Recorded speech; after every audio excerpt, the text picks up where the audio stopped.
The IDRIS T-Kit is becoming an absolute must-have on the PTU in Star Citizen with its double size 7 Conqueror 9 ballistic cannon doing 250 DPS and destroying a full Polaris turret through its shielding in just 5 hits. Insane! The amount of shots you need for dismantling its engines is about 10 to 15. It depends on whether or not you land double hits on the engines, and boom, there they go. Again, through the full shielding, my friends. We're also going to try and take apart these double size 7s and replace them with size 6 guns that we can buy thanks to the newly acquired gimbal. Let's see if that works. And ladies and gentlemen, I want to make this channel my main priority right now. So please, if you haven't yet seen it, check out the other videos I have made with the honest ship reviews for the Asgard, Starlancer tech, and some size comparisons. My next video, the Guardian MX, is already finished, coming out within the next days. And if I say something, you better believe it coming, because I'm doing YouTube for full time for the last 10 years already, with my main channel already being displayed right here. So let's make a deal, you and I. If you enjoy this video, at the end of the video, you're gonna subscribe to the channel. Are we having a deal, my friends? Let's go. All right, you see that on the size 4 turrets, we can already mount size 3 salvaged Ardor repeaters because of the new gimbals that have been placed in the PTU. The same goes for the size 5 guns. They can also now mount size 4s. Why ever you would want to do that, it's up to you, but this turret number 1 is the nose turret, okay? And this one is still, unfortunately, no longer size 7, which it was for a few days before. It is now again a size 5, but we can now mount the size 7 IFR BC7 T-Kit projectile cannon turret, which now no longer has a longsword 9, but a Conqueror 9. Conqueror 7, the name is, built into it, which is a size 7 dual ballistic gun. It brings your conquest to the skies using Hurston Dynamic Conqueror 7 ballistic cannon, bespoke built for the Aegis IDRIS dorsal turret. These cannons are able to engage larger ships from a distance, finishing fights before they even begin. Very awesome description. By the way, why do we not have the hologram of the ships being properly displayed anymore for a couple of months now? Can you please fix that? Anyways, we're now in the hangar, and I'm gonna do everything I just introduced to you guys and try it with you together. And as usual, I respect your time, so I'm cutting things together. I am picking the weapons here. I think that they are wrongly displayed, the wrong ship name or weapon name. Or maybe it isn't, but it doesn't matter. I'm loading in these weapons into the IDRIS and trying to place them on the gimbals. But the problem is that despite running the MPOV tractor to carry those things around and to dismantle things from the ship, you'll notice in just a second that unfortunately it's not working. And that is probably due to the nature of being a bespoke cannon turret. So I can do whatever I want here. I will not be able to dismantle anything from the double size 9 gun placement. You see we're here now in the ship. I'm fully putting the ammo or energy into weapons, and we get about 160 ammo for the front laser beam.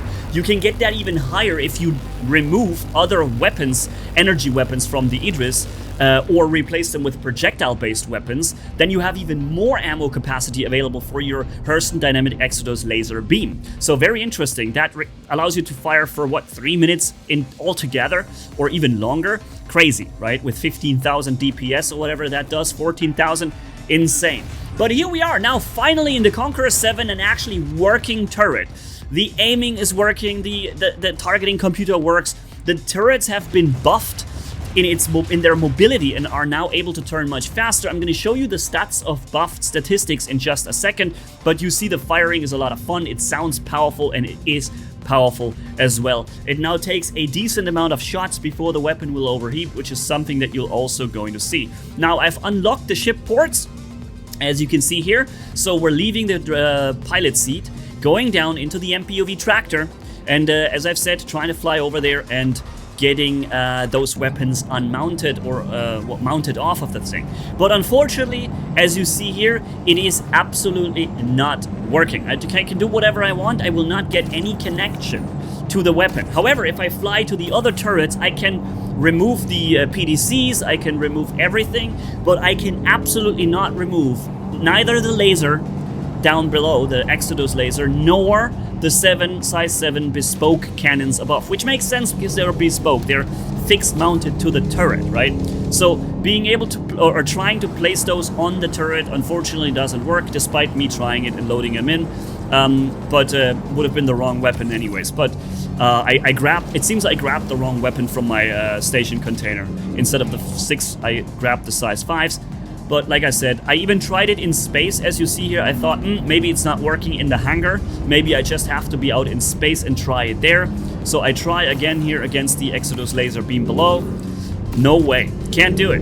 But as you can see here, if I go back, I can very well connect the tractor beam with the PDC or other turret weapons, no problem. That works fine. Just can't do it on the longsword. Nope, sorry, the Conqueror, fixed bespoke turret, nor the big laser beam below. But the thing is, I have seen Captain Foxy Loxy here doing it no problem. From the port. But he, yeah. There we go, M9A. See, he could do it, but he was using an IDRIS M, which apparently, or maybe, you can do that on the IDRIS M in the future and perhaps place size 6s that you can buy everywhere on that one. You can't do it on the IDRIS P, apparently. But he was also removing the other thing, the laser beam in the past and the rail guns, and that worked for him. Never worked for me. If you do know how to do that, please let me know. Now, we're now destroying with the laser the shields of the Polaris. And once the shield is gone, I want to know how long does the Exodus laser beam take to remove an engine from the Polaris. It takes a lot longer for the laser than it takes for the turret, because the laser first has to remove the shield on the back and for some odd reason also on the side, and only then will it begin to really drop that engine. So if you aim very well now, with no more auto aim on that laser, by the way, you will no longer be able to hit light fighters with that flying by, which is good. It's never meant to be for that anyways. Now we're connecting the laser with the engine. 3-4 seconds. 4 seconds, maybe 5 seconds of continuously hitting the engine with the laser, and the beam took out the engine. Now, how much time do we need to use with the double cannon? The fire has just begun. 5 shots, 6, 7, 8, 9, 10, 11, 12, 13, 14, 15, bam, finish. 14 shots on double shots. It is always a little tricky to know if you hit with both projectiles or maybe just one. So we're firing at another one. 4, 5, 6, 7, 8, 9 shots. This time it was only 9 shots and the engine was gone. Down there, the last engine, 4, 5, 6, 7, 8, 9, 10, 11, 12, 13, 14. All right, so depends on how you hit. 9 or 14 shots, something like this, and the engines are gone. How many shots do we need to open the I think 300,000 or 400,000 HP hangar deck on top? How much does it have exactly? I'm not exactly sure about the numbers, but I can tell you we need about 2 magazines. Now the weapon overheated. That's how long I was able to fire. Now we have a 5 seconds or 6 seconds cooling in between, or even 8 seconds maybe. And then we're able to fire again, and after the second complete cycle of getting overheated, the hangar deck on top of the Polaris will open. Despite its full shielding being active, by the way, right? Remember, the larger the gun size, the more potential you have against larger capital ship shields, and I'm assuming that these projectile guns almost completely bypass them despite full shielding. 1, 2, 3, 4, 5, boom, finish. 5 individual hits from one cannon, and the size 4 quad turret on top of the Polaris is destroyed through the shield. That is insane. Can you imagine how important it is in the future, in capital ship versus capital ship combat, to have a capable gunner in this turret able to snipe off the other turrets before they do it to you? This is going to be a game changer with this gun, and also the one on the Polaris. Really crazy. I'm really looking forward to that kind of gameplay. But first, let's have a look at the stats that have been changed in the recent PTU patches. You see, the DPS 11,250 with physical damage almost 7,000 per shot. The heat dissipation and heat buildup has been changed 50,000 to 5, so you can fire for much longer. Altogether, burst DPS of all turrets down to 32,000, a little down. Then we have the hard points, the capacity on the big railgun up to 250 shots, same as the ammo on the regular Polaris gun, and also the ammo load multiplier on IDRIS M and P 1 to 6. So the turrets have 6 times more ammo capacity. The mobility of all turrets has been drastically changed to the point where you have much more accuracy, much more speeding up on how they turn and rotate. So these turrets, all of them, are much more capable, accurate, and easy to control. So you can actually follow targets now, hit them with a good aiming computer, and that is just fascinating to see. The IDRIS has now become an absolute beast. Again here, 5 hits, and the large double size 6 Polaris projectile cannon is destroyed after just 5 hits. Not double hits, 10 hits, so 5 individual single alternated shots.